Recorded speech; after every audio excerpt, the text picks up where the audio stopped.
Bom dia de novo, pessoal. Coloquei aqui para gravar a partir de agora a aula, então. E eu vou pedir para vocês dar um bom dia aí no chat, porque o pessoal já deu bom dia, né? Mas repetir, que fica gravada a presença, né? Lembrando que a presença, como eu disse anteriormente, é facultativa. Mas, se vocês quiserem registrar, que depois fica aí no para a gente ver quem que participou. Então, na aula anterior, a gente começou a falar sobre compactação do solo, a gente apresentou o conceito, né? Fez uma introdução, mostrou a importância, a gente discutiu as causas da compactação, né? A gente diferenciou compactação e adensamento, até surgiu algumas dúvidas até agora no início sobre isso. Frisando, adensamento é o processo que aumenta a densidade do solo como consequência, né? Ou ao mesmo tempo que a redução dos poros causado por causas naturais, ou seja, estou falando de processos pedogenéticos. Já do ponto de vista da compactação, a gente está falando do manejo inadequado, basicamente. Então, a gente falou do tráfico de máquinas, a gente falou do pisoteamento animal em excesso e várias outras causas, né, que a gente discutiu. Ok? Depois a gente discutiu as consequências. Hoje, o que a gente vai ver? A gente começou a falar disso na aula anterior, mas hoje a gente vai dar mais detalhes. Como que a gente sabe se está compactado ou não? Né? Essa é a pergunta básica. Lembrando que vocês podem abrir aí o microfone em qualquer momento, pode me interromper, porque às vezes eu não consigo acompanhar todas as dúvidas no chat aqui, que eu estou focado, né, nos dois lados. Então, a gente consegue perceber a compactação, como vocês estão vendo pelas imagens, né? A gente tem, né, uma densificação aqui dos agregados, que a gente nem chama de agregado mais, isso aqui é um torrão, onde que a gente consegue perceber áreas aí, ó, extremamente densas, ou seja, a raiz não consegue penetrar, fica difícil para com que haja um crescimento satisfatório de raiz e a gente manter uma produtividade vegetal, ou mesmo num sistema onde que a gente não está visando a produção, né? Uma área, por exemplo, de recuperação de áreas degradadas, que pode ser uma aplicação muito boa para todos os cursos que a gente está lecionando aqui, mas principalmente para engenharia florestal ou ambiental. Como que restaura um ambiente que estava degradado, né? Como que a gente consegue voltar ao ambiente, pelo menos parte do que ele era antes, numa condição dessa aqui? Se eu pego uma pastagem degradada, a gente tem mais de 70 milhões de hectares de pastagem degradada, como é que eu vou fazer para recuperar um processo desse para eu conseguir sonhar e voltar a uma vegetação nativa aqui, né? Então, o primeiro passo, tal como na área agrícola, que reduz produtividade, né? A gente precisa fazer o diagnóstico. Né? Tal como médico, eu preciso ter certeza do que é para eu poder tratar. Então, a gente vai fazer esse raciocínio. Bom, eu consigo visualizar essas feições no campo, mas qual que é a ideia que a gente quer passar para vocês, né, como profissionais dos cursos que a gente está falando aqui, né, agronomia, engenharia ambiental, agrícola, florestal, zootecnia, a gente quer passar uma forma quantitativa de avaliar a compactação. Então, como colocar número nisso para eu chegar no diagnóstico? Tá certo? Existem vários indicadores para a gente fazer essa quantificação, para a gente não só ficar nessa avaliação, com certeza está compactado, porque às vezes ela não é tão perceptível. Então, eu preciso de um número, né? E aí esse número ele vem de alguns indicadores de algumas propriedades. Algumas delas a gente já estudou, né? E outras eu vou mostrar aqui ao longo da aula de hoje. A primeira delas é a densidade do solo. Estão lembrados da densidade do solo, pessoal, lá da nossa aula teórica 2, né, quando a gente falou dos índices. Aí a gente até começou a falar disso aí hoje mais cedo, lembrando que densidade do solo é a massa de sólidos em relação ao volume total. Como que eu obtenho esse volume total? Eu preciso de um volume conhecido, né? Uma amostra de solo com um volume conhecido. E aí, como é que eu faço isso? Eu utilizo esse amostrador, que a gente chama de amostrador de Uland, e aí eu vou, né, conseguir obter um cilindro ou um anel volumétrico. Depois disso, eu levo ele para a estufa, eu seco a água, eu vou obter a massa de solo seco, né? Depois que eu pesar, e a partir daí, então, se eu conheço as dimensões aqui do cilindro, se eu conheço a altura e conheço o diâmetro interno dele, eu chego no volume e obtenho a densidade do solo. Qual que é o detalhe aqui da amostragem? Eu cheguei a comentar isso com vocês nas aulas presenciais. Vocês lembram disso? Eu tenho pelo menos dois pontos que a gente precisa considerar na amostragem. Quem lembra aí? Coloque aí para mim no chat, ou se vocês quiserem abrir o microfone e falar também. dois pontos fundamentais na amostragem para a gente avaliar a densidade do solo. Alguém lembra? Eu já esqueci. Ela ser representativa? Isso, ela tem que ser representativa. O que quer dizer isso? Quer dizer que eu não posso compactar aqui, ó, isso aqui é uma lavoura de café, esse aqui é o meu amigo e professor do Instituto Federal de Moçambique, né, que a gente está até dividindo aqui o canal no YouTube, é o professor Valbert. Então, ele está me ajudando aqui na minha coleta de dissertação de mestrado, que eu trabalhei com café. Então, se a gente simplesmente vir com a marreta e bater aqui, ó, eu vou trazendo uma condição totalmente diferente da que eu encontrei. Então, eu preciso de um amostrador de Uland para eu preservar a estrutura no momento da coleta. Só isso não. Alguém colocou aqui a umidade. Se tiver muito seco, é difícil de amostrar. Se tiver mais úmido, o solo é mais fácil. Mas lembrando que quando eu chegar com essa amostra no laboratório, a primeira coisa que eu vou fazer vai ser o quê? Estufa. Porque eu preciso de massa do solo seco.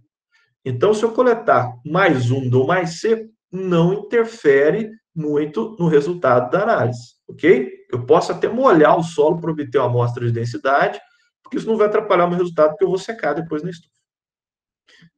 Profundidade, alguém colocou aqui no chat, de fato. Eu não sei qual profundidade está compactado, por isso que eu tenho que abrir uma trincheira, igual vocês estão vendo, e aí eu coleto com repetições, né? Aqui eu coloquei várias repetições, aqui tem 7, porque é um projeto de pesquisa, né?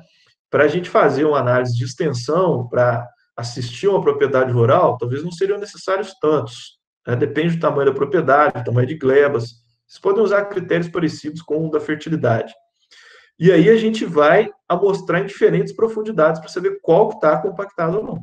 Então a gente precisa abrir uma trincheira e colocar em diferentes profundidades. E o outro detalhe é o seguinte: alguém já lembrou, não?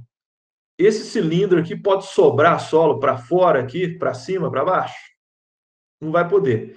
Então, o princípio dessa amostragem é fazer com que todo cilindro fique preenchido por solo. Não pode faltar e não pode sobrar.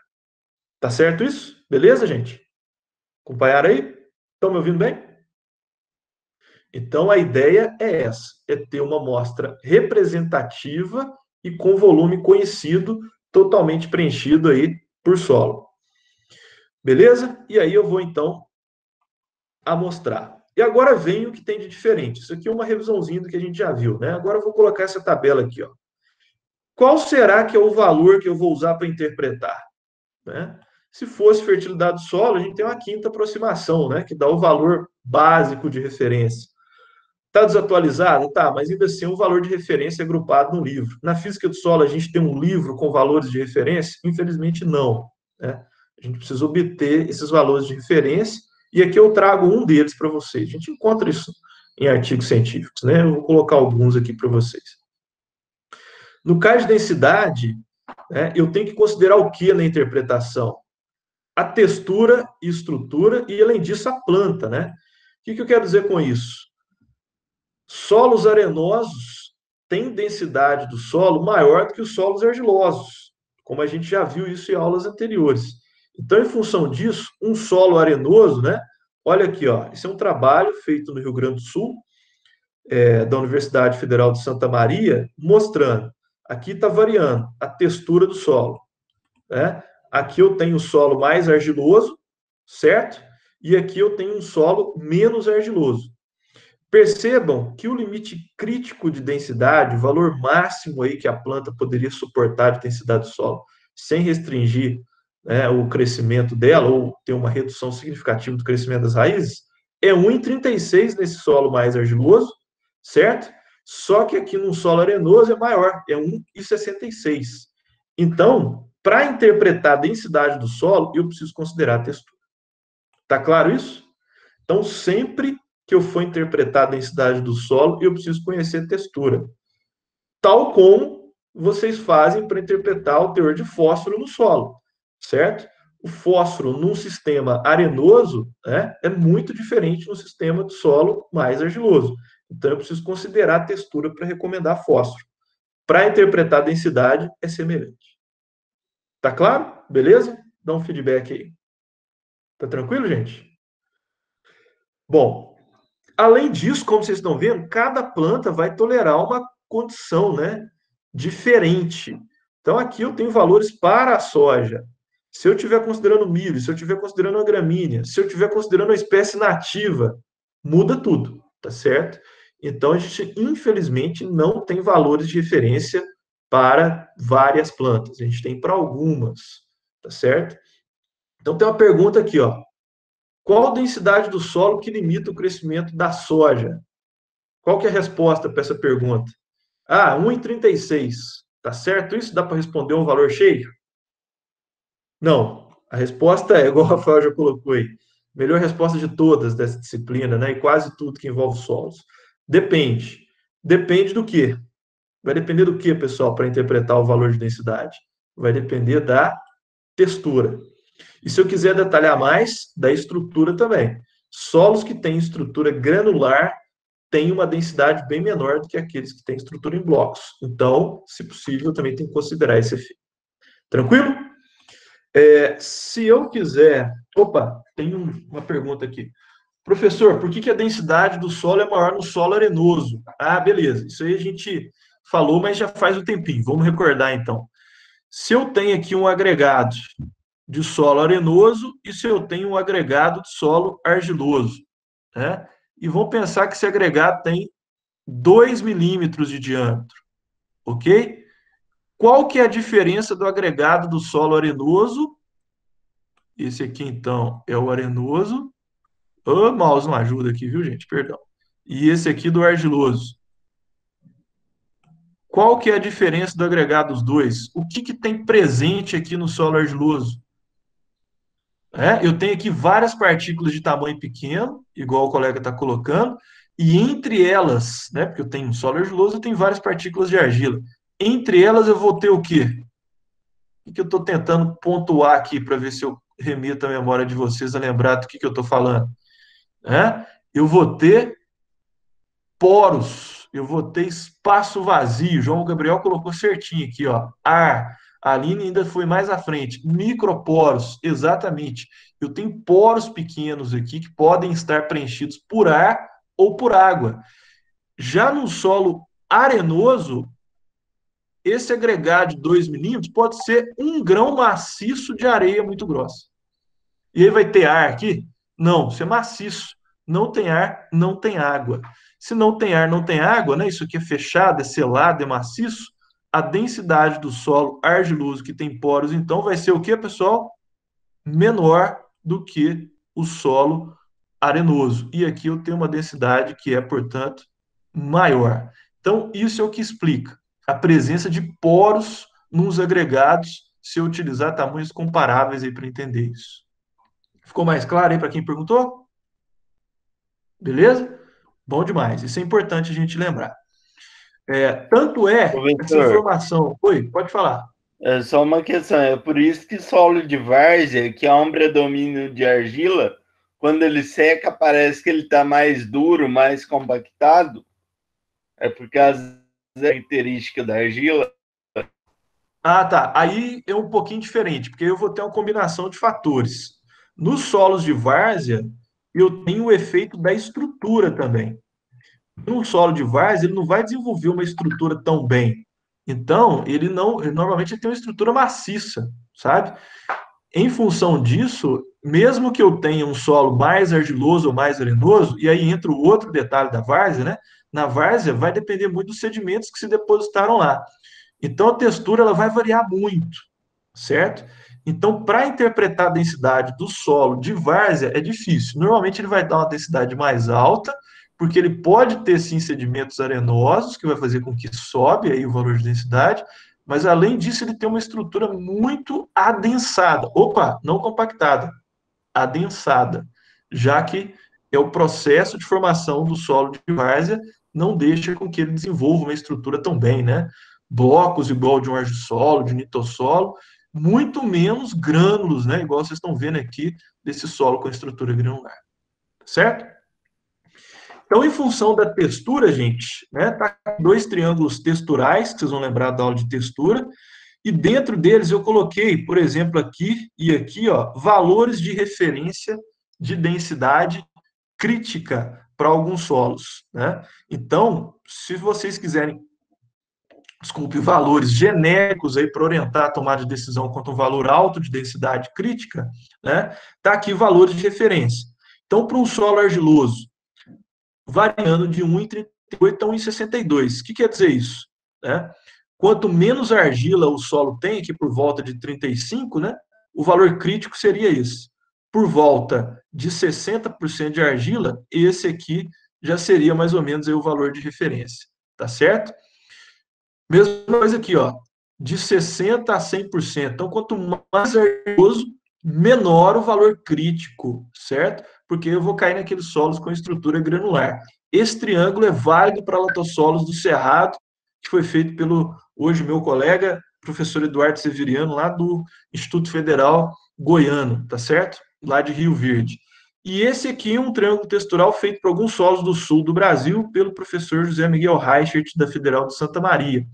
É uma figura para também colocar esses valores de densidade crítica, pensando no solo do sul do Brasil. Por quê? Porque daqui para cá vai variar a estrutura, vai variar a mineralogia, e tudo isso também interfere na densidade. Então, fica aí a dica. Eu não vou falar hoje de intervalo hídrico ótimo, porque isso aqui ia demorar mais um pouquinho e não é objetivo. Depois, se tiver tempo, a gente grava um vídeo sobre isso para ajudar vocês a entender. Outro indicador aqui que eu quero mostrar é o grau de compactação. Por que eu já coloquei ele? Porque ele depende da densidade do solo. Então, o que eu quero mostrar com esse indicador? Eu posso medir a densidade e posso medir a densidade máxima que aquele solo alcança, tá certo? Então, a densidade máxima que aquele solo alcança vem de um teste lá da engenharia civil, chama teste de Proctor, que eu não vou entrar em detalhes. Mas, basicamente, você vai colocando água e vai compactando o solo até chegar num determinado momento que ele atinge a máxima densidade que ele consegue. Isso muda de solo para solo, varia com textura, por exemplo. Se eu pegar a densidade máxima desse solo e colocar aqui no denominador e pegar diferentes valores de densidade do solo, eu consigo fazer um experimento que a gente chama de avaliar o grau de compactação. Então, isso aqui foi feito para o milho, né? Então, percebam, grau de compactação 65%. Né? Quer dizer o quê? Que eu estou em 65% da densidade máxima daquele solo. E aí a gente foi aumentando isso, 75, 85, 95. Primeira pergunta, né? Onde que o milho ficou mais viçoso? Foi no menor grau de compactação? Vocês estão vendo que não, né? Ele está mais desenvolvido aqui no 75%. Por que será que isso acontece? Quem pode me explicar? Por que o grau de compactação aí que propiciou um crescimento maior de milho, né?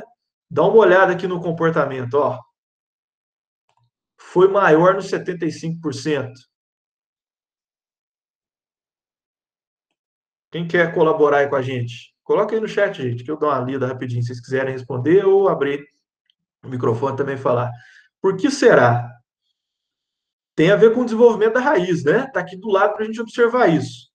Observem que lá no 65%, beleza, eu desenvolvi bastante raiz. Cheguei no 95%, quase nada.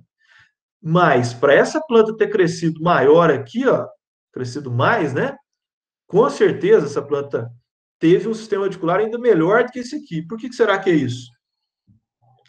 E aí tem tudo a ver com o quê? Tem tudo a ver com a dinâmica de poros, com a disponibilidade de água e nutrientes nesse solo. Então, talvez esse gráfico aqui ajude a gente a entender também. Isso aqui também vem do intervalo hídrico ótimo. Observa que eu posso ter um ligeiro aumento de compactação e o que vai fazer? Lembra do latossolo? Ó, esse solo aqui é um latossolo. O latossolo com estrutura granular, quais poros que ele tem em grande quantidade? Coloque aí no chat para mim, ou se vocês quiserem falar. Quais poros o latossolo tem em grande quantidade? Vocês já viram isso aí no material que a gente já passou para vocês? Macroporos. Só os macro? Lembre que o latossolo ele tem muito macro e tem muito micro, certo? Esse é o diferencial dele. Só que quando eu compacto o solo, qual poro que vai quebrar primeiro?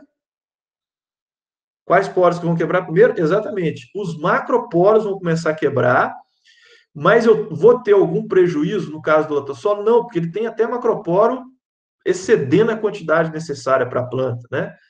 Então, nessa condição, eu tenho uma redução de macro, posso ter ou não um pouco de aumento de microporos com a compactação, tá? Mas o que vai acontecer? Eu tenho uma aproximação das partículas, uma aproximação dos poros, que vai fazer até com que aumente o fluxo de água, né, desse solo, já que eu vou ter essa redução do excesso de poros. E aí eu consigo atingir aqui uma maior disponibilidade de água, por exemplo, junto dessa água vai os nutrientes, e aí eu consigo ter um bom crescimento. Claro, nesse caso do latossolo, estou mostrando outro solo como exemplo, ó, saindo da densidade de 0,8 até próximo de 1,10, isso aconteceu. Depois, o que acontece?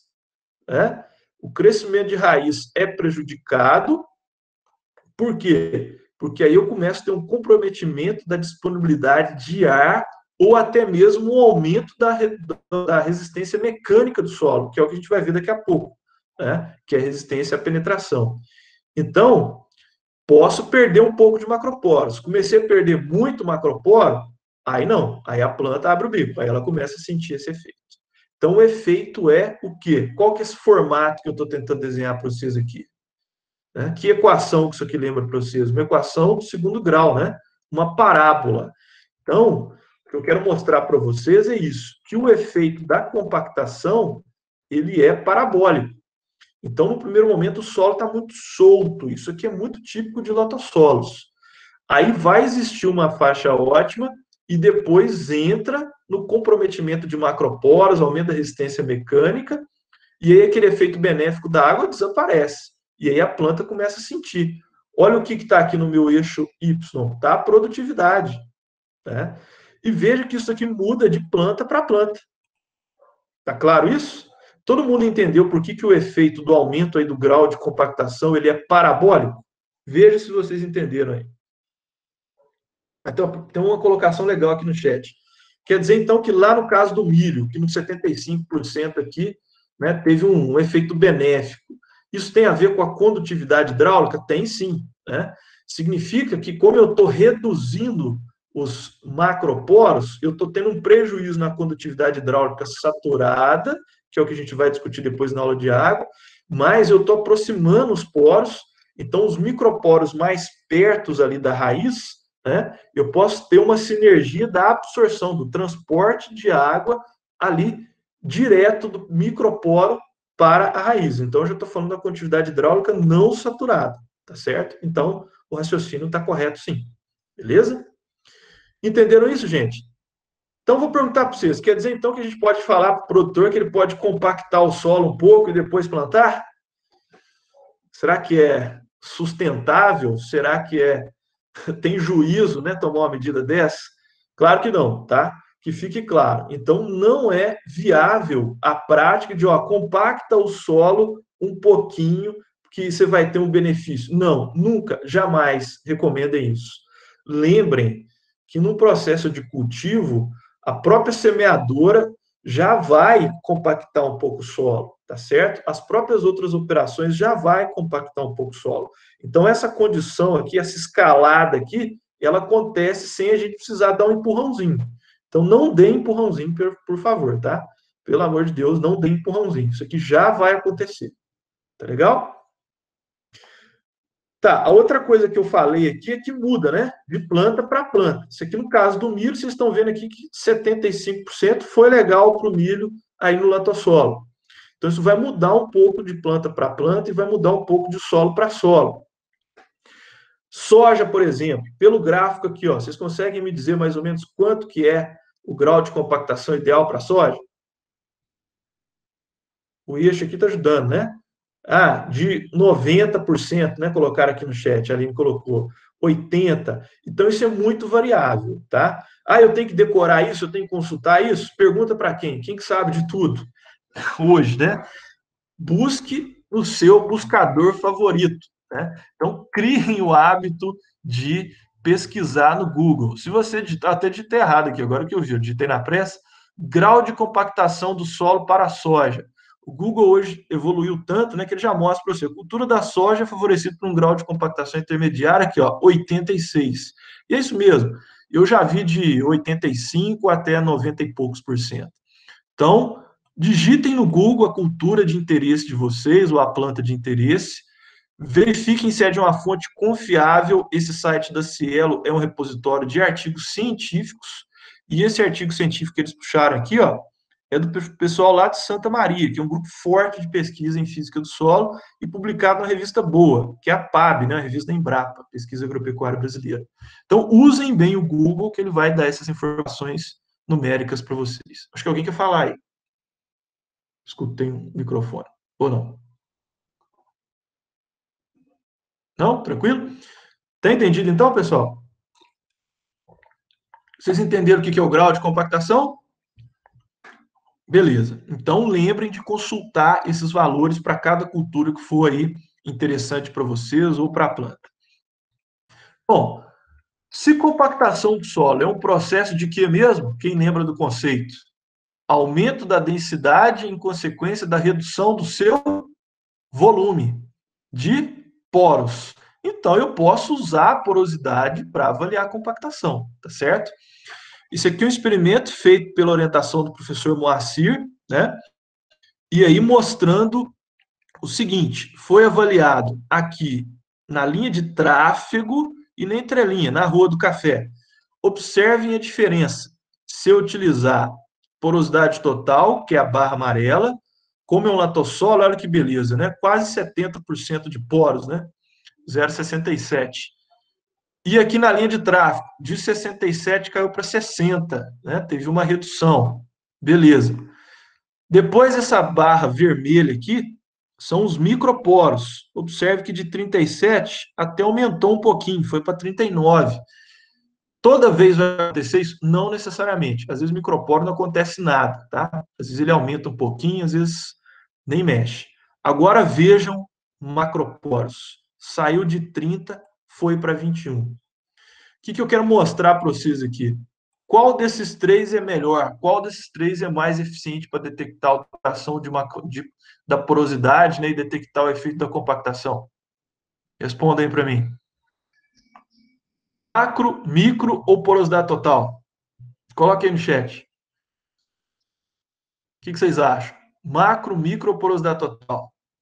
Qual que vai ser mais eficiente para detectar? Vamos ver se vocês estão acompanhando o meu raciocínio aqui. Porosidade total, macro ou micro? Isso. Estou vendo aqui macro, porosidade total e vários macros. Exatamente. Observem que eu posso utilizar a porosidade total, mas ela só mostrou uma redução de quantos por cento? 11. Já a macroporosidade mostrou uma redução de quanto? 30. Quer dizer o quê? Ela é muito mais, esse é um termo não muito adequado, mas ela é muito mais sensível para detectar a compactação que a micro e a porosidade total. Tá claro isso? Beleza? Então, dentre a porosidade e a distribuição de poros por tamanho, deem preferência a macroporos. Óbvio, está lá no conceito, né? Os primeiros poros que são quebrados são aqueles responsáveis pela aeração. Ok? Aqui, um exemplo, né, que a gente trabalhou numa área de mineração, lá do Planalto de Poços de Caldas, aqui no sul de Minas, né, do professor Dalmo. Eu ajudei ele no experimento de tese dele. Era uma área que foi, né, impactada pelo processo de mineração da bauxita, e aí a empresa fez o processo de recuperação do solo. O que a gente queria fazer? Ele era engenheiro florestal, tinha engenheiro ambiental da empresa, e aí eu fui ajudar. A gente queria ver se o processo que a empresa faz de recuperação do solo, porque há um processo de recuperação, se ele estava adequado, ou se ele gera um ambiente muito diferente do anterior. Então a gente foi lá e mostrou a macroporosidade depois dos procedimentos de recuperação. Todo mundo sabe o que significa essa letrinha aqui, A e B? Isso aqui é um teste estatístico, né? Letras diferentes significam que isso é diferente disso, né? Então quer dizer o quê? Que a gente tem um teste, isso, colocou certinho aqui, ó, é significativo. Então a macroporosidade, ela ficou diferente do que era antes da mineração, tá certo? Percebam que a densidade do solo também tem uma diferença estatística, porosidade total também deu diferença estatística, cadê os danados microporos, né? Não dá. Então, por isso que eu estou dizendo, é mais sensível. Mesmo matéria orgânica, que é um importante indicador de qualidade do solo, aqui não deu diferença estatística. Tá certo? Ok? Bom, Como que determina macro e microporos? Até isso aqui foi a pergunta no finalzinho da aula passada, né?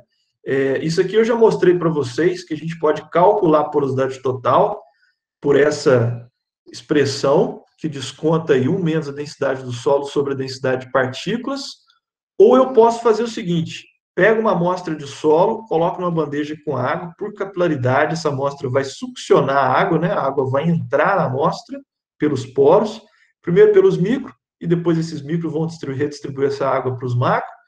Então, aí teve uma pergunta aqui que ficou perdida no chat, que eu lembro. O que é um solo saturado? Quem que fez? Tá aí? Essa pergunta. O que é um solo saturado? Será que a pessoa tá aí?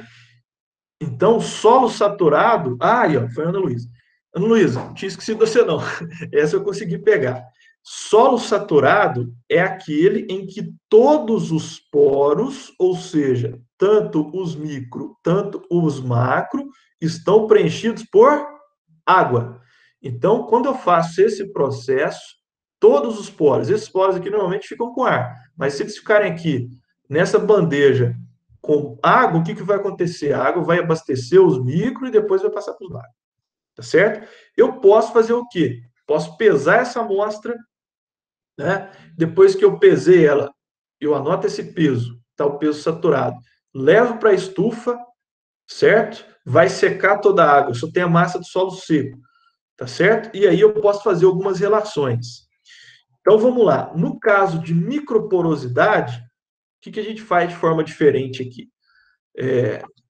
Assim que as amostras estão com todos os poros cheios de água, eu coloco na unidade de sucção, que é o equipamento, que é o funil. Depois eu vou tentar colocar mais fotos disso para vocês. Quando eu coloco nesse equipamento, existe uma equaçãozinha que eu vou mostrar para vocês no próximo réu, né? Na próximo relatório, que é a parte de água, então não vou entrar em detalhes, que ela relaciona a altura de sucção ou a energia que a gente tem que fazer para esvaziar um poro de um diâmetro X aqui. Então, macro e microporos, quem lembra? Qual que é o diâmetro que separa macro de microporos? Alguém lembra, não?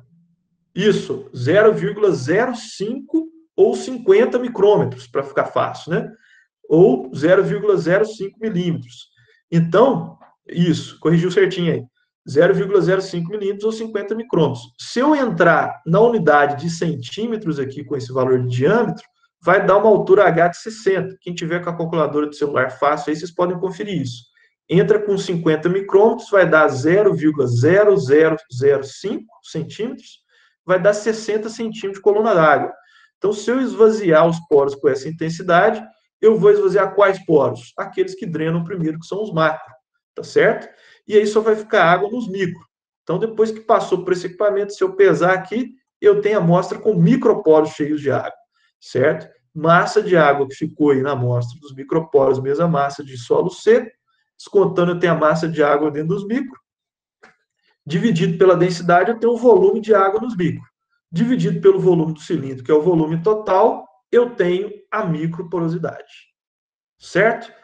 Porosidade total, posso calcular desse jeito, ou posso fazer desse jeito também, pela umidade na saturação. O que vai mudar aqui, que em vez de ser a massa de água a 60 centímetros de sucção, né, vai ser a massa do solo saturado. Só isso. E aí eu posso calcular a porosidade total também. Essa eu chamo até de porosidade total determinada. Se eu fizer... Ô, professor, esse diâmetro é em que mesmo? Eu acho os macroporos. Oi? Pode perguntar. Esse diâmetro é a unidade de que mesmo que você falou? Esse diâmetro aqui, você tem que entrar na mesma unidade de medida que você vai obter resposta. Se eu quero obter resposta da altura de sucção em centímetros, que é mais fácil para eu controlar lá, você tem que entrar com aqui em centímetros. Então, micro e macroporos se dividem com 50 micras, ou 50... Oh, mi vai ser difícil, dei conta aí. 50 micrômetros aqui, ó. Certo? 50 micrômetros, convertendo para centímetro, vai dar 0,005. Se você dividir 0,03 por 0,005, você vai ter a altura de sucção de 60. Beleza? Professor. Oi, pode falar. Não entendi direito essa relação. Você falou que o macroporo enche primeiro e sobe para o micro. Não entendi essa relação aí. O que vai acontecer é o seguinte: quando eu saturo o solo, você entendeu essa parte? Todos os poros vão ficar preenchidos por água. Quando eu coloco na unidade de sucção, qual que vai esvaziar primeiro? Macro. Isso, porque ele é maior, ele não consegue reter água. A gente vai estudar essa retenção de água na semana que vem, aí vai ficar mais fácil de compreender, tá? Mas, enfim, como ele esvazia primeiro, quando eu coloco nessa altura de sucção, se eu deixar entrar em equilíbrio aqui, né, até parar de sair água, até entrar em equilíbrio, o que, que vai acontecer? Todos os macros esvaziaram, e aí a minha amostra, na hora que eu colocar aqui o cilindro, só vai ter água onde? Nos micros. Então, se eu pesar essa amostra, eu estou pesando isso aqui, ó. Massa de água em equilíbrio nos 60 centímetros, que é massa de água nos micros. Certo? Uhum. E aí, na sequência, eu calculo a microporosidade. Pela quantidade de água, se aqui eu tenho massa e dividir pela densidade, eu tenho o volume de água. Volume de água nos micros dividido pelo volume total, que é estimado pelo volume do cilindro, aí eu tenho a microporosidade. Certo?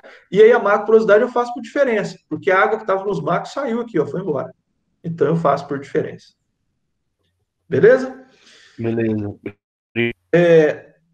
Só uma coisa aqui que vocês não perguntaram, né? Mas depois, mais para frente, eu volto. Será que tem um valor de macroporosidade de referência?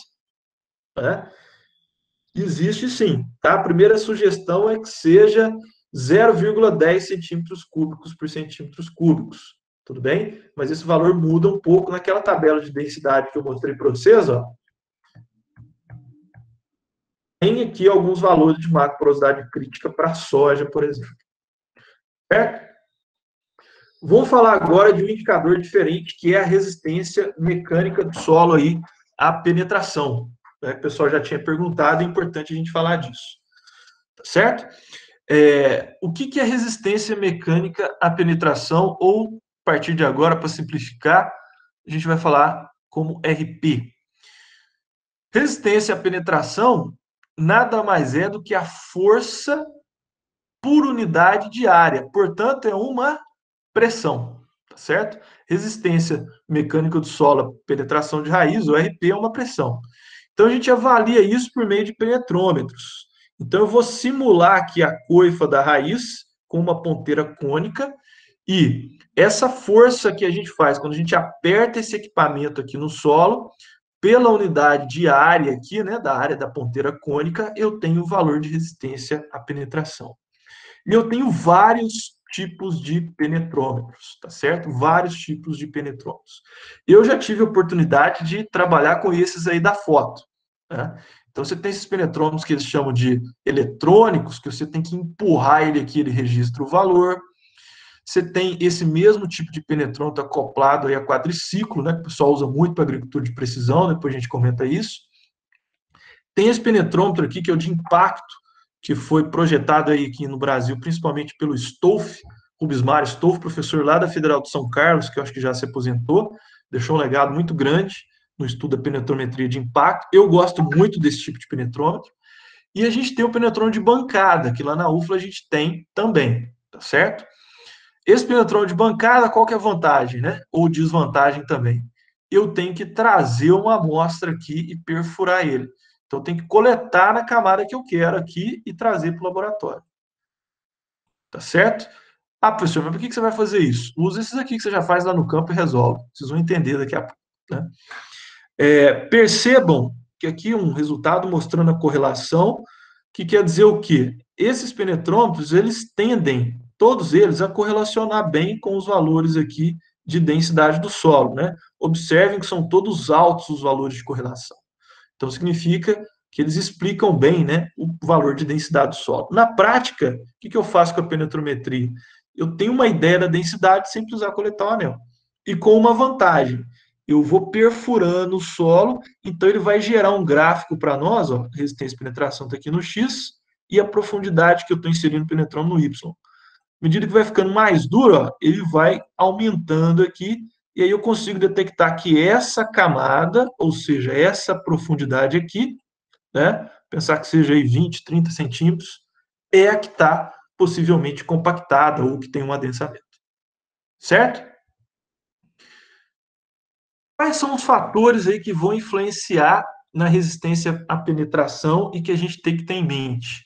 O primeiro delas é a umidade do solo. né? Então, percebam, se o solo está mais úmido, é muito mais fácil introduzir um penetrômetro desse aqui no solo. O solo está lubrificado. Então, a umidade influencia muito. Mas é muito mesmo? Observe. Mesma área, mesmo solo, né? Isso aqui do pesquisador Carlos Vaz, lá da Embrapa, de Campinas, se eu não me engano. Percebam o seguinte: a mesma área, se eu avaliei em janeiro ou se eu avaliei em julho.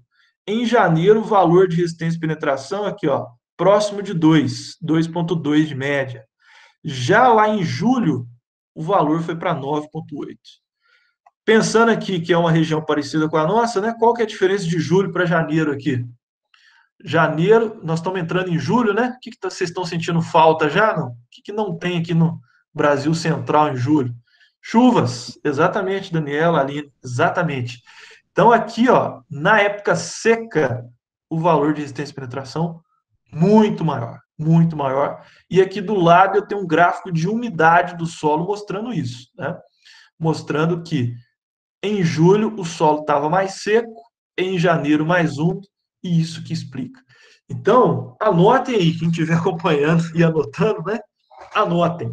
O principal fator que influencia a resistência e penetração nem não é a própria densidade do solo, né? É justamente a umidade do solo. Então, a gente tem que ter ciência disso. O que a gente faz na prática? Qual que é a recomendação de uso? Padronizar essa umidade. E a gente padroniza ela na umidade, na capacidade de campo. O que é capacidade de campo?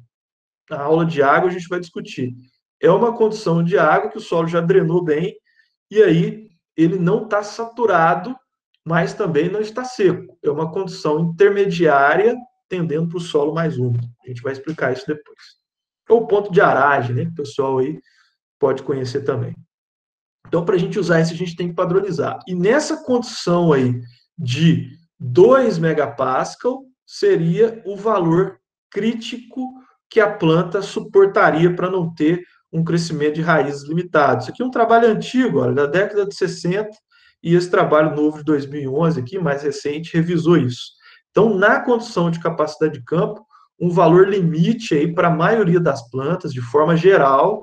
Ah, professor, o café é diferente da braquiária, que é diferente do eucalipto, que é diferente do angico. Totalmente. Né? Então, mas um valor médio aí seria 2. Não sei, dá um Google, como eu ensinei anteriormente, e acha uma referência legal para vocês consultarem.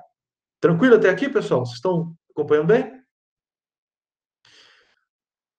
Um outro detalhe aqui, então, da resistência à penetração é o seguinte. Olha isso aqui, uma área de vegetação nativa. Mata nativa. Isso aqui, lá em Goiânia, o trabalho do professor Geraldo, que divide a disciplina aqui comigo, e o professor Moacir, que foi meu orientador. Esse é um trabalho que foi orientado pelo professor Geraldo para ilustrar isso aqui, né? Justamente. Um trabalho muito importante para a gente poder perceber isso. Veja que na área de vegetação nativa, em setembro, lá em Goiânia, né, a resistência de penetração foi 2,42. Desculpa, 2,49. Então, relativamente alto. Quando foi para novembro, começou a diminuir, e quando foi para janeiro, 1,36. Então, mesmo na área de vegetação nativa, que nunca viu compactação, né, talvez seja um leve adensamento, porque eu estou lá em camada de 20 a 30 centímetros, mas possivelmente não, porque é um latossolo, né? Então, vejam que ainda assim varia muito na área de mata. Se eu pegar uma área irrigada, então, pessoal da agrícola, né? Olha aqui uma área de pivô central, chega a atingir 7 se eu fizer essa amostragem em setembro. Se eu fizer a amostragem lá em janeiro, tá tranquilo, tá 2. Então, padronizem a umidade de avaliação. O resultado de RP muda absurdamente. O comportamento da resistência à penetração com a umidade, tá? Ele é o quê? Exponencial, ele não é linear, não, tá certo? À medida em que eu aumento aqui a umidade do solo, à medida que eu aumento a umidade do solo, o valor de resistência à penetração, ele vai despencar, literalmente, tá certo? Então, à medida que eu aumento a densidade, à medida que eu aumento a umidade, o valor de resistência à penetração diminui muito. Então, por isso que eu tenho que padronizar a umidade. Então, quais são os cuidados aqui no uso da RP? Saber a umidade. Acho que tem uma pergunta aqui. Quer abrir o microfone aí para você falar, Rafael? Ô, professor, tipo, em latossolo, onde tem bastante argila ali, latossolo argiloso, por exemplo, o processo de latolização, não lembro se é esse processo, latolização, que é tipo expansão e volta à argila, sabe? Aí setembro ali influenciaria esse processo na resistência da penetração, por isso aquele valor ali, provavelmente, no sistema irrigado? Ah, vamos lá. Peraí que você misturou as coisas. O, o latossolo, ele não vai ter uma expansão e contração da argila muito grande, não, porque a atividade da argila dele é muito pequena, né? Lembrar lá da pedologia, lembro que o latossolo é um solo mais velho, e aí você lembrou certo, ele sofreu um processo de latsolização. Então, a maior parte dos minerais que expandem e contraem em grande quantidade, eles já foram embora nesse processo de lixiviação que faz parte da latossolização. Mas ainda assim, o latossolo ele sofre, que talvez seja isso que você pensou, com o que a gente chama de ciclos de umedecimento e secagem, né? Então, nessa época seca aqui, ele vai estar mais duro, sim, justamente por conta dele estar mais seco, ele vai aumentar a coesão, se der tempo eu vou falar disso hoje, e quando está mais úmido, aí começa a ter adesão, né? A consistência dele muda, porque aí ele começa a interagir mais com a água presente no solo, e aí ele vai afrouxar, né? Ele vai mostrar uma estrutura que é menos fácil, né? Aliás, é mais fácil de ser penetrada pela raiz. Então tem a ver sim com o fluxo natural aí de secagem e umedecimento. Então a ideia é padronizem a época de utilizar o penetrômetro. Tá certo? Ajudou, Rafael? Beleza. Hoje dou sim, obrigado, professor. Tranquilo. Outra coisa, a textura e a mineralogia vão influenciar fortemente nisso, tá bom? Como eu estava mostrando anteriormente, existem outros fatores além da umidade. Textura e mineralogia também. Então, aqueles solos que são argilosos, mas têm uma mineralogia mais caulinítica, né, aqueles lá dos tabuleiros costeiros que apresentam a estrutura em blocos, tem coesão, né, tem alguém aí da zona litorânea aí, Espírito Santo, Bahia, né, boa parte do Nordeste, lá tem uma região de tabuleiros costeiros que tem muita cana, fruticultura, é uma área muito importante de produção de alimentos, fibra, energia, mas tem solos que são muito duros naturalmente. 9 aqui é pouco para eles, tá certo? Por quê? Porque eles vão ter uma textura ainda argilosa, mas às vezes textura média, só que é uma mineralogia muito caulinítica. E isso vai fazer com que naturalmente eles tenham uma resistência de penetração muito alta quando secos. São os solos que a gente chama de solos coesos, tá certo? O que a gente quer aqui com a resistência de penetração é pegar o efeito da densidade, né? Sem precisar de um adendo. Outro detalhe, né? Perceba que o penetrômetro ele simula a raiz, mas não é a raiz, né? Então, existem outros detalhes, como o diâmetro do cone, que é diferente, muito maior que o diâmetro da raiz. Outra coisa, a raiz, ela vai procurar, né? Ela tem a tal da inteligência fisiológica, para simplificar aqui, né? Ela vai procurar os espaços de menor resistência, né? Então, ela vai ter caminhos tortos. E ela tem mucilagem na ponta. Então, isso facilita. E outro detalhe, se você tem área de plantio direto, que você tem culturas diferentes entrando, a gente ainda tem um benefício, que é esse aqui, ó. Isso aqui é um experimento que foi verificado, né, nos Estados Unidos, mostrando aqui uma raiz de canola de uma planta oleaginosa crescendo em maio e depois foi cultivado soja em agosto do mesmo ano. Observa que a raiz da soja cresceu exatamente no lugar que tinha uma raiz de canola que morreu. Então, isso aqui é o que a gente chama de bioporo, tá certo? A canola conseguiu, tá vendo uma massa densada aqui do lado com resistência de penetração maior do que 2. Só que ela conseguiu crescer aqui, achou um jeito de crescer aqui, e aí facilitou o serviço da soja que veio depois dela, né? Então, a questão de bioporos vai fazer com que você faça o seguinte, interprete errado.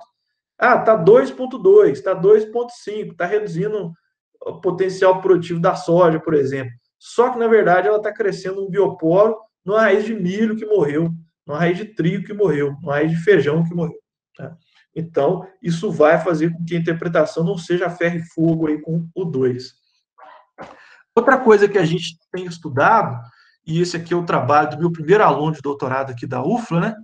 Que em nome dele eu agradeço toda a minha equipe, que me ajuda muito, e eu tive muita sorte com o Davidson, né?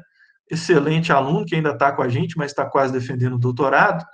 Se Deus quiser, vai ser um grande profissional, tem muita capacidade para isso.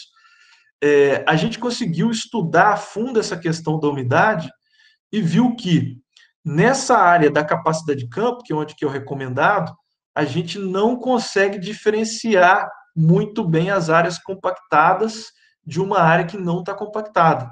Né? Por exemplo, uma área que tinha sido subsolada recentemente ficou igual à área do plantio direto, que estava lá contínuo, que não foi subsolado do lado. Né? E se isso for feito um pouquinho mais seco, a 100 kPa, depois vocês vão entender o que é isso, mas é um pouquinho mais seco, como vocês estão vendo aqui pelo valor de umidade, aí eu já consigo separar o plantio direto dessas áreas que foi subsolado e eu posso utilizar isso para identificar a compactação. Né? A partir daí, a gente criou uma proposta para fazer um diagnóstico de compactação. Depois eu vou deixar esse artigo para vocês darem uma lida, mas basicamente eu defino uma área de referência, que pode ser a área mais produtiva da fazenda, com o mesmo tipo de solo, com que aquela área que eu estou sob suspeita de compactação. Está aqui o Davidson para avaliar isso aqui junto com o Luiz, um estudante que trabalhou com a gente. Então, a gente obtém um modelo de resistência e penetração em função da umidade, que seria esse modelo aqui, essa linha central, essas linhas pontilhadas, o intervalo de confiança estatístico, tá certo? E aí eu vou lá e faço a amostragem da área que eu estou suspeitando que está compactada, coloco dentro desse modelo. Se ela cair nessa região aqui de cima, ou seja, para o mesmo valor de umidade que eu estiver interpretando, se ela vir parar aqui, ó, significa que ela está com o valor de resistência e penetração acima daquele do modelo para essa umidade. Então, eu posso interpretar como compactado, tá certo? Esse é um exemplo de diagnóstico. Esse artigo nosso foi publicado no ano passado, né, acabou de ser publicado, uma revista muito importante da área de manejo do solo, que é a Soil and Tillage Research, certo? Foi o primeiro artigo aqui da tese do Davidson. Depois eu vou deixar para vocês darem uma olhada. Então, é uma das formas de tentar aprimorar o diagnóstico. Outra pergunta aqui antes de eu passar. Quem que falou? André? Pode abrir aí. Professor, Diga. minha dúvida é em locais que estão usando braquiária, né, para cobrir solo e para tentar ajudar, assim, a não compactar, né? Aí a minha dúvida é se onde há essas raízes de braquiária, eu desseco elas, a planta, vamos supor assim, milho, vai conseguir desenvolver raiz no lugar onde estava essa raiz da braquiária, por exemplo? Boa pergunta. A gente vai falar disso aqui daqui a pouco, quando a gente for falar lá das medidas de controle. E isso aí já tem sido observado, né? Claro, quando você desseca, o que vai acontecer fisiologicamente com a planta, né? Ela vai sentir uma abafa muito forte e aí, nesse processo, ela vai perder parte do sistema radicular. Então, aquelas raízes que morreram, elas vão apodrecer naturalmente e no lugar dela vai ficar aqueles canalículos ali onde que a raiz ocupava e aquilo ali acabou de se tornar um novo macroporo do solo ou um microporo. Então, a ideia é essa, né? Depois eu vou mostrar isso aqui, mas essa figura que eu mostrei anteriormente dá essa ideia para você. Então, você vai imaginar isso.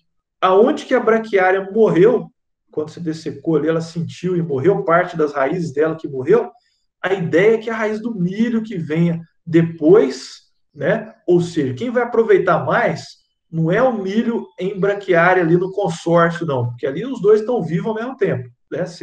Falando de uma forma bem simples. Mas na próxima, se você tiver fazendo rotação, a soja que for vir depois vai aproveitar da raiz dos dois, certo?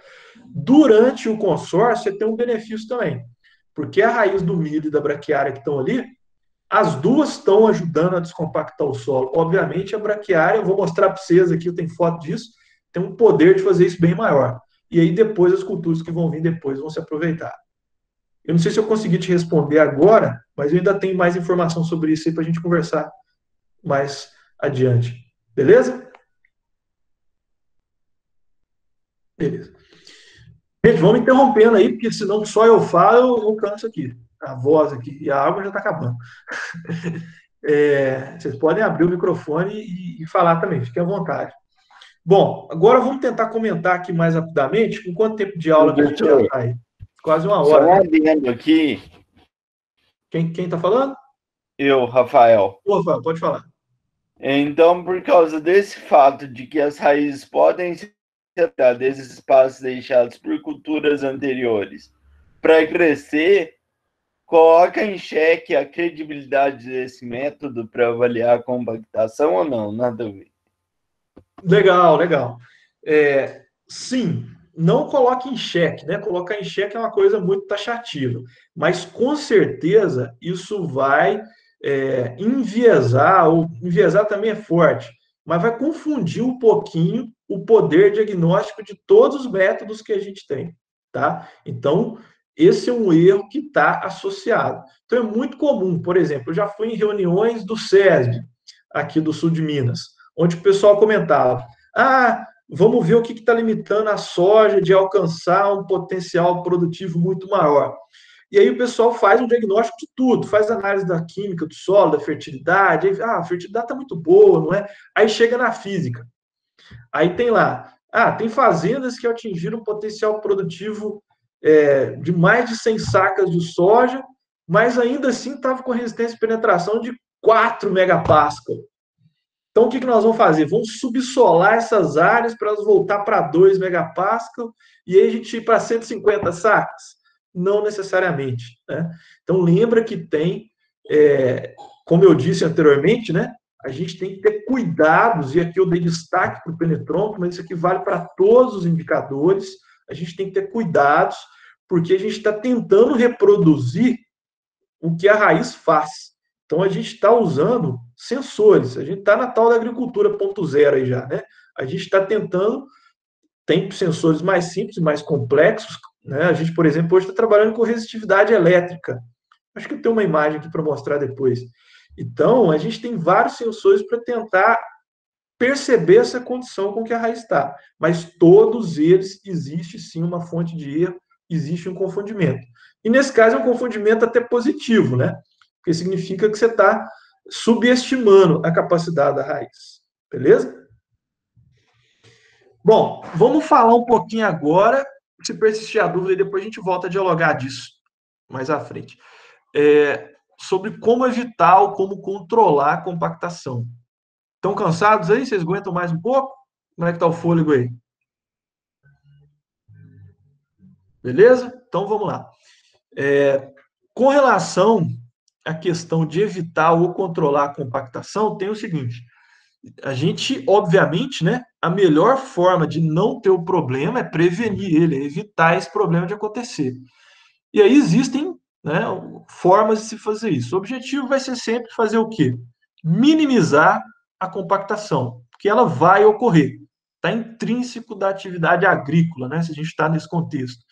Então, reduzir a frequência de operações mecanizadas, você pode cortar as operações que não são necessárias. Você pode tentar agrupar operações, né, utilizar um maquinário que consegue fazer várias operações ao mesmo tempo. Isso tudo é possível, mas às vezes você vai precisar entrar na lavoura, né? Então é difícil mexer nessa frequência, tá certo? Ainda mais se você pensa no sistema de produtivo de grãos, que você tem 4, 3 culturas por ano. Você pode fazer adequações no trator e nas máquinas, está o pessoal da engenharia agrícola para ajudar a gente nisso, né? Existem várias tecnologias para fazer isso. Mudar o tipo de rodado, né? De roda para esteira, quando for pertinente fazer isso. Alterar a inflação dos pneus, o tamanho deles, pneus de cada vez mais área, né? Isso aqui é um exemplo, tem um link aí com a fonte, depois se vocês quiserem consultar, né? Pneus de baixa pressão, a pressão de inflação deles, dobrar, né? Trabalhar com 2 rodas aqui. Enfim, a gente pode trabalhar com várias tecnologias. E uma outra possibilidade, né, que é muito comum, isso aqui na Austrália, nos Estados Unidos, já é uma realidade, né, cotidiana, no Brasil, em alguns locais, é o tráfego controlado. Um exemplo que eu trago é o seguinte: vocês estão conseguindo visualizar isso aqui, ó? Entre as linhas aqui, o que tem? Desculpa, aqui, ó, entre essas duas linhas, essas linhas vermelhas aqui, vocês estão conseguindo ver o que está passando aqui, não? Isso aqui é uma foto aérea, né, de uma lavoura de produção de soja. Alguém detectou o que é isso aqui? Isso aqui é o rodado de um pulverizador. Observe aqui, ó, duas rodas aqui, ó. Um caminho aqui e um caminho de cá, passando aqui e passando aqui, ó. Então, isso é aquele pulverizador autopropelido, certo? O famoso gafanhoto. Isso, a Daniela colocou ali, ó, é o caminho dos rodados, exatamente. Então, o que a gente pode tentar sugerir hoje, né? Aviação na agricultura é uma alternativa? Também. Mas uma outra alternativa seria a gente trabalhar com os mesmos locais para pulverização, tá certo? Tentar direcionar sempre o tráfego de máquinas para os mesmos locais. Já é uma alternativa. Ah, mas professor, mas essa área aqui vai compactar. Será que vai? Aí a gente usou uma análise, que é uma análise de resistividade elétrica, para simplificar onde que está mais azul aqui, ó, ou é água ou é compactação, certo? E nesse caso aqui é um pouco de compactação. Então, no tráfego do rodado, né? Se o rodado tem uma largura aqui mais ou menos de 4 metros, vocês conseguem ver o seguinte, que sim, há uma compactação no local do rodado. Esse deslocamento aqui foi da imagem. Então, a gente consegue perceber isso. Isso aqui é um projeto nosso aprovado com a Fundação AgriSUS, né? Aqui na fazenda G7, próximo aqui de Nazareno.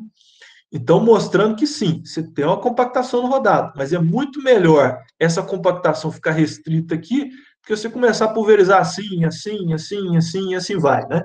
Então, direcionar esse tráfego sempre para o mesmo local é uma alternativa para a gente fazer isso. Tá claro isso aqui, gente? Beleza?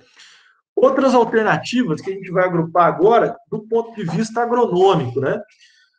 Manejo da fertilidade do solo, né?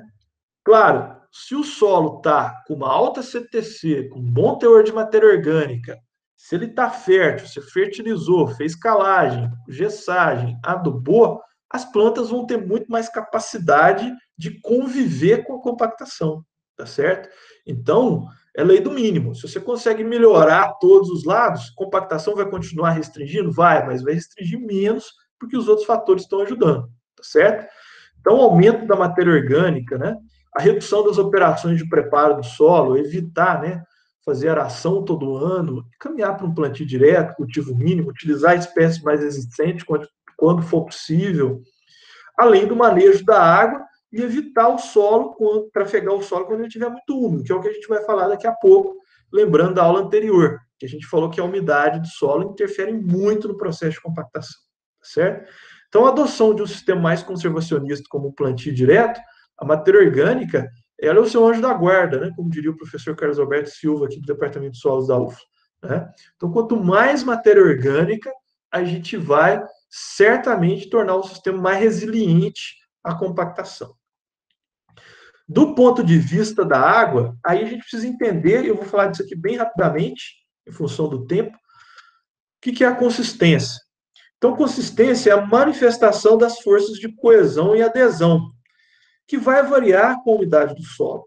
Então, na medida que o solo está mais seco, o solo é mais coeso, é mais duro, ele aguenta mais carga. Na medida que ele vai ficando mais úmido, né, vai ocorrendo um aumento da adesão, ou seja, vai interagindo mais solo e água. E aí o solo perde a capacidade de coesão, ele começa a ser mais suscetível, portanto, à compactação. Então, ele vai mudando seu estado.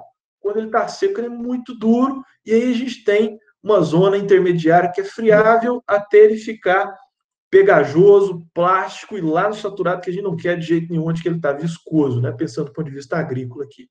Tá certo? Nessa condição, então, a gente tem aí os limites de consistência, tá certo?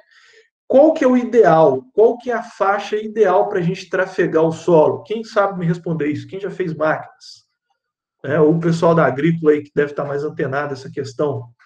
Qual que é a faixa, né, de umidade do solo aqui? Qual que é a condição de solo que a gente deve procurar fazer o tráfego de máquinas? Quem sabe me dizer dessas que estão aqui? Quando o solo está muito duro, meu Deus, né? Como é que eu aro subsolo, um solo seco demais? Como é que eu planto? Não dá. Viscoso, pelo amor de Deus. Isso, a Melissa foi no ponto. Quando o solo está friável, né? Então, quando ele está úmido, próximo da capacidade de campo ou menos um pouco. Né? Então, aí ele tem uma menor resistência ao preparo, então eu consigo cortar o solo, consigo preparar quando for necessário, e ele ainda tem uma boa capacidade de suportar carga, de aguentar o peso, de aguentar o tráfego de máquinas, tá certo? A partir daí, né, o professor Moacir, nosso colega aqui da disciplina, né, ele desenvolveu, durante a pós-graduação dele, lá nos Estados Unidos, em parceria com os pesquisadores, um método para a gente poder quantificar qual que é a melhor entrada, qual que é a melhor hora, né? Melhor condição de entrada de máquinas. Então, aí ele desenvolveu os modelos de capacidade de suporte de carga, do quanto que o solo aguenta de peso das máquinas, tá certo? E a partir disso, ele fez com base na pressão de pré-consolidação do solo, que é o que eu vou explicar depois. Então, se o solo está com 20% de umidade, utilizando esse modelo, ele aguenta aí 369 kPa, que é uma unidade de pressão de carga. Ou seja, aguenta um trator relativamente grande trafegando por ele, né? Tratorzinho pequeno de café e exerce uma pressão de 200, 200 e pouco kPa, pode ir tranquilo. Então, em função da umidade, veja que se o solo estiver mais úmido, pessoal, a capacidade dele de suportar carga vai ser o quê? Maior ou menor? Coloca aí no chat para mim. Se o solo umedece, a capacidade dele de suportar carga vai ser maior ou menor? À medida que ele está umedecendo, ó, a umidade está crescendo nesse sentido. Então, quanto mais úmido o solo, olha aqui a curva da capacidade do solo de suportar carga, né? Tá reduzindo a curva, a pressão de pré-consolidação que dá essa ideia de capacidade de suporte de carga, que está aqui no Y, está reduzindo. Então, ó, só rebatê-la no eixo. Então, a capacidade do solo de suportar carga, que era aí próximo de 400, né? Agora está em quanto? Próximo de 200. Então, quanto mais úmido, menor a capacidade de suportar carga do solo. Tal como a gente viu na aula anterior, e aqui a gente tem um método para fazer isso. Bem rapidamente, o que é essa pressão de pré-consolidação que está aqui no eixo Y? Ela é o seguinte, eu já vou usar o slide do próprio professor Moacir, né? Pedi emprestado para ele aqui. Existe um processo de deformação do solo na medida em que você vai aplicando pressão. A gente simula isso em laboratório com esses equipamentos, que são os consolidrômetros, no ensaio que a gente chama de compressão axial. Então, coletei uma amostra de solo, coloco ela em diferentes umidades, né? Pego ela numa determinada umidade e vou aplicando pressão. Então, à medida que eu vou aplicando pressão aqui no eixo X, né? Vou apertando cada vez mais a amostra aqui, vai compactando o solo. Então, a densidade do solo vai aumentando nesse sentido aqui, ó. Até esse valor aqui, a gente diz que a deformação é elástica. Elástica é um negócio que, se eu puxar, vai acontecer o quê, pessoal? Volta, não é isso? Exatamente. Então, até esse valor da pressão de pré-consolidação, as deformações do solo voltam, são elásticas. Tá certo? É o que a gente chama aí, pela mecânica do solo, de curva de compressão secundária.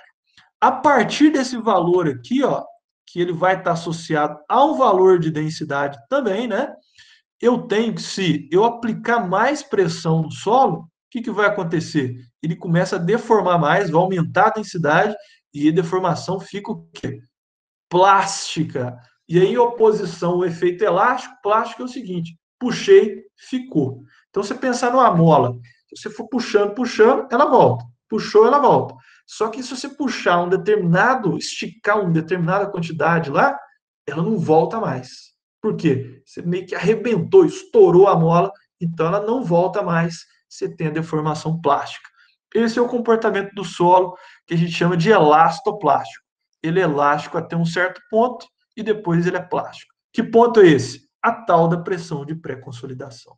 Isso muda com a umidade, por isso eu tenho que fazer isso em diferentes umidades, e aí eu tenho o que a gente chama de modelo de capacidade de suporte de carga, certo? Que é utilizado para responder essa pergunta aqui, ó.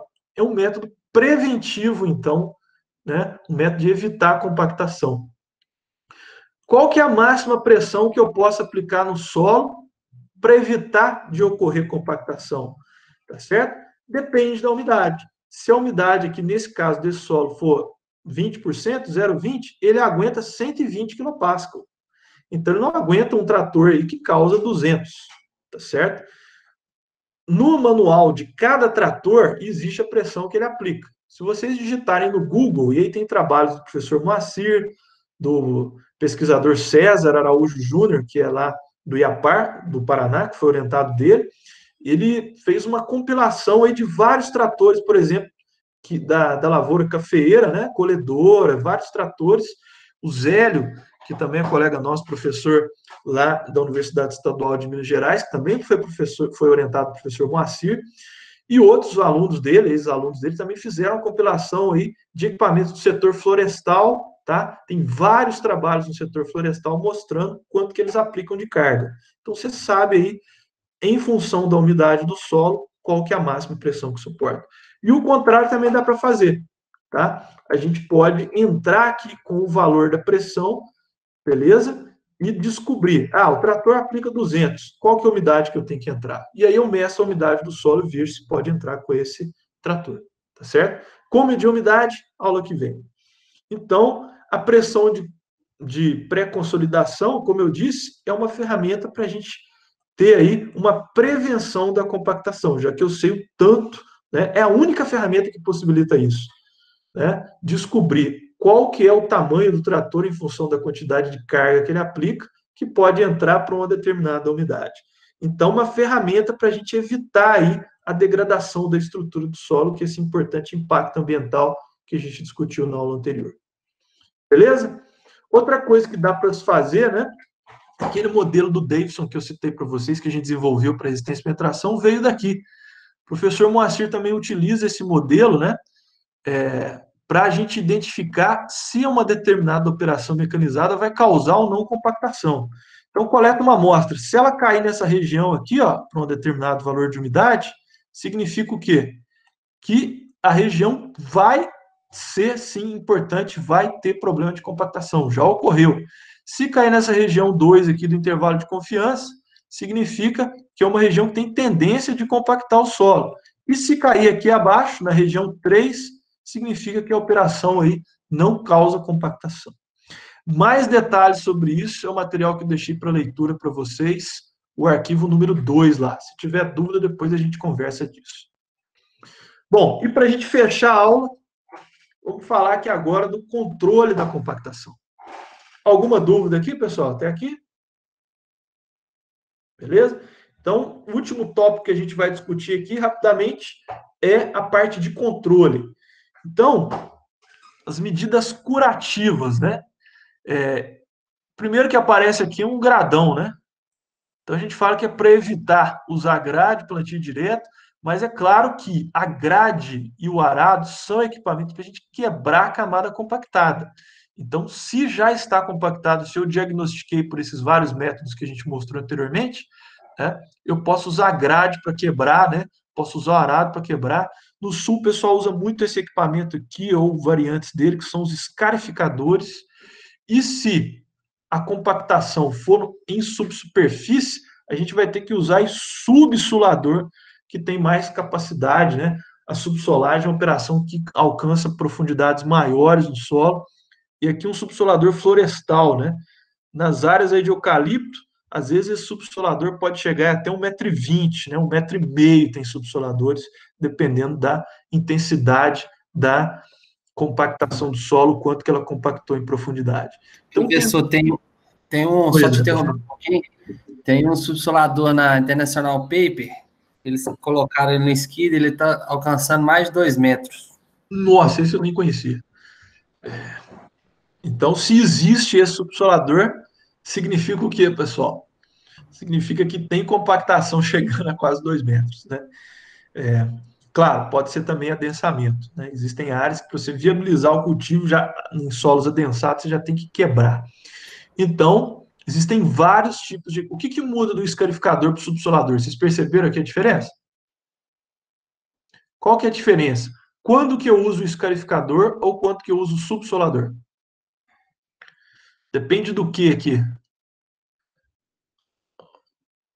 Depende do que? Quando que eu vou escolher usar um escarificador ou um subsolador? Depende do que? Isso, Aline, muito bem. Isso, Daniela, né? Boa, Rafael. Isso, pessoal, o André também comentou. Depende da profundidade em que está a compactação. E aí o penetrômetro ajuda muito a identificar essa profundidade, tá certo? Então, e da intensidade também, Priscila está correta. Então, o subsolador ele é mais utilizado para compactação superficial ou subsuperficial até por volta de 30, 35, vai depender do equipamento que você consegue. Subsoladores, o André citou aí que vai até 2 metros, né? Esse aqui é um que a gente já tem estudo com ele, aí vai até 60, né? Então depende muito do diagnóstico. Esse aqui é um assunto muito interessante, né? Não sei se ia surgir a pergunta, mas já me antecipei. Quanto tempo dura isso? Né? Esse aqui é um estudo feito lá no sul do Brasil, mostrando escarificação, né? Os plantios do sul duram mais, por isso que a gente tem muito estudo de física do solo lá do sul do Brasil.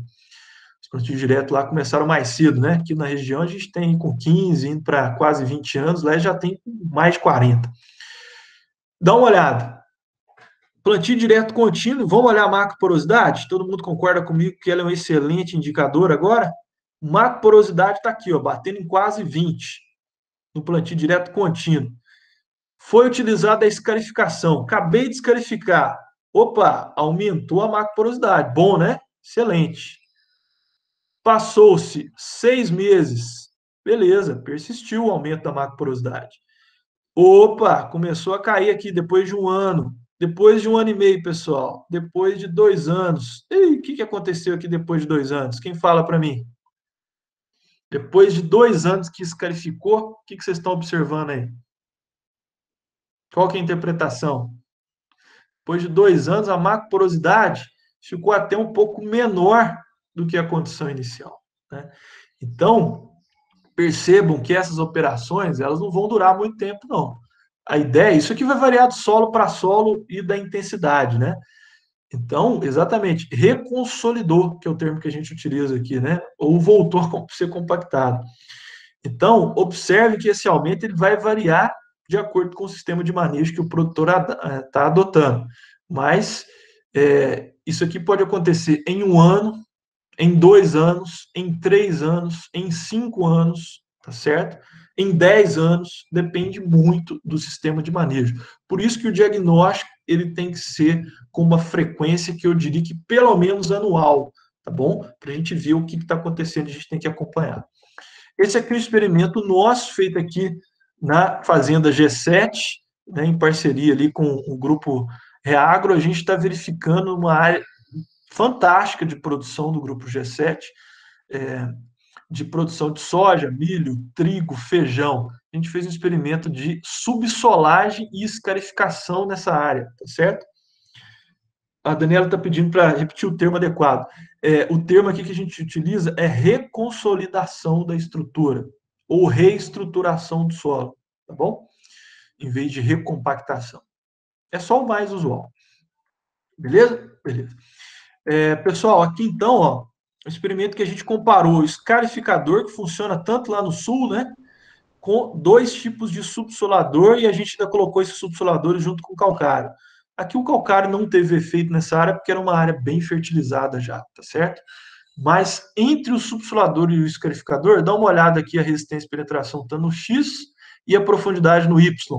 Vejam que a área de plantio direto, que eu não fiz nada, que é essa área vermelha, ó, barrou aqui os 2 megapascals. Isso aqui é na capacidade de campo, para poder comparar.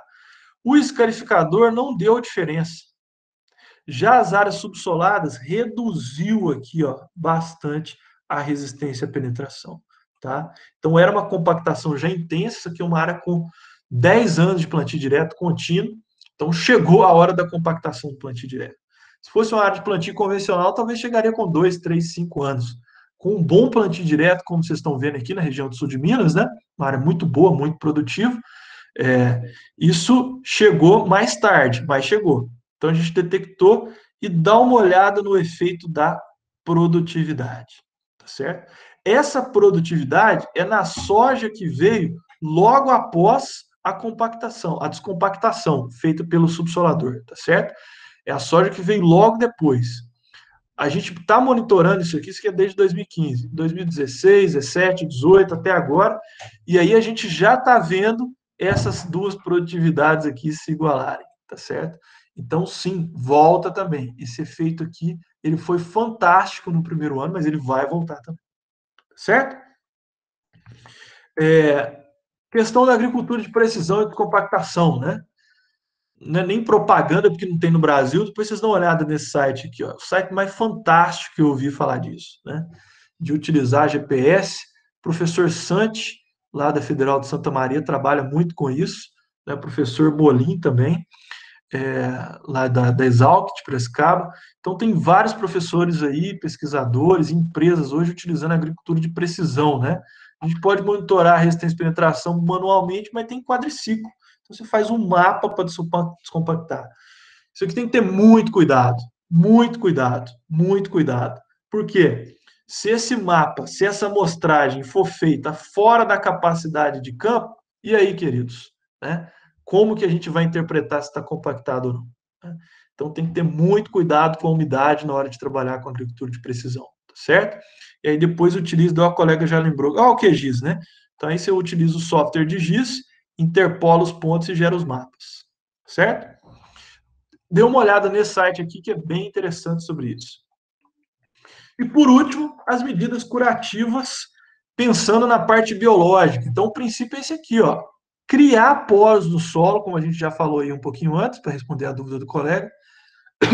Desculpa, por meio da ação aí das raízes das plantas, que elas são, né, algumas plantas são mais adaptadas a crescer nos ambientes que estão mais densos, né, que estão compactados também. São plantas que a gente chama que são mais agressivas, e aí cria o tal do bioporo, né? E a gente não pode esquecer da agregação. É fundamental ter matéria orgânica no solo, né?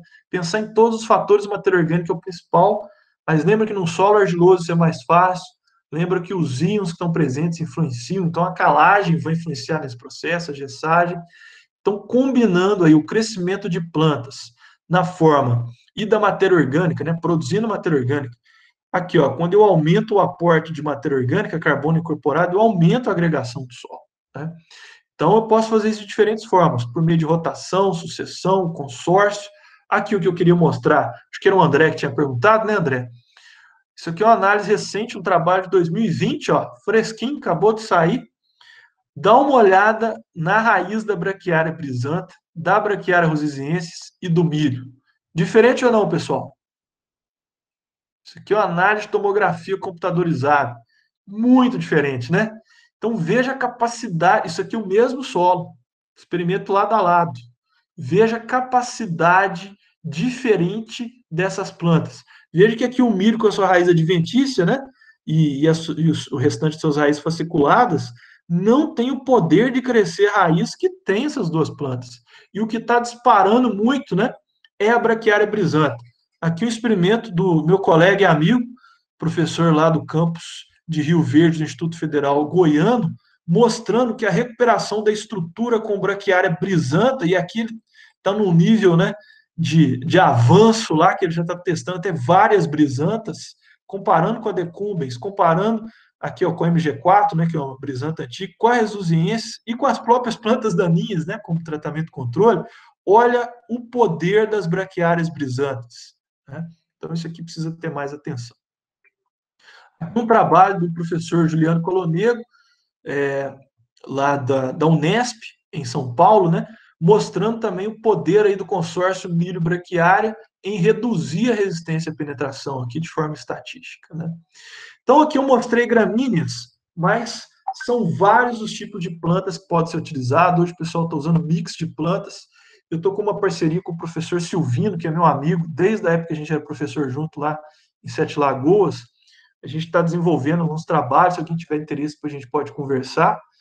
Tem muito serviço para quem quiser trabalhar com iniciação científica. A gente está testando mix de plantas aqui nas fazendas da UFLA, em outras fazendas, e a gente vai avaliar essa descompactação. Então, não só gramíneas, eu dei um zoom aqui em gramíneas, mas leguminosas também, né? Existem várias plantas que fazem isso. A mensagem final é essa aqui, ó, para não avançar muito mais da hora, né? O principal processo de degradação da estrutura do solo é a compactação, tá certo? E demora muito para recuperar naturalmente. Isso aqui é um slide do professor Moacir mostrando. Se for recuperar sozinho, se não fizer nada, 10 a 20 anos na parte superficial, 50 a 100 anos se for compactação profunda, dependendo só da incorporação natural de matéria orgânica, das atividades biológicas, né? E do ciclo de vivimento de secagem. Então, eu deixo aí algumas considerações para vocês fazerem leitura, né? Compactação é um problema sério, afeta a produtividade e o lucro, compromete os serviços ecossistêmicos, como a gente mostrou isso. Então, o pessoal da engenharia ambiental, florestal, tem que estar muito atento por esse aspecto, agronomia, zootecnia e agrícola. Melhor forma de enfrentar é controlar e minimizar, né, como a gente comentou. E se for curar, né, se for resolver o problema que já existe, procurar soluções integradas de manejo, né, como ter um manejo integrado de pragas, doenças, de daninhas, é o manejo integrado da compactação, né? Só máquina, só subsolador, só escarificação, só aração não resolve. Quem descompacta é a planta, é a criação de poros. Quem cria poro é a planta. Então a gente tem que tratar as causas e não sintomas. Pessoal, eu vou abrir agora para as dúvidas. Fiquem à vontade.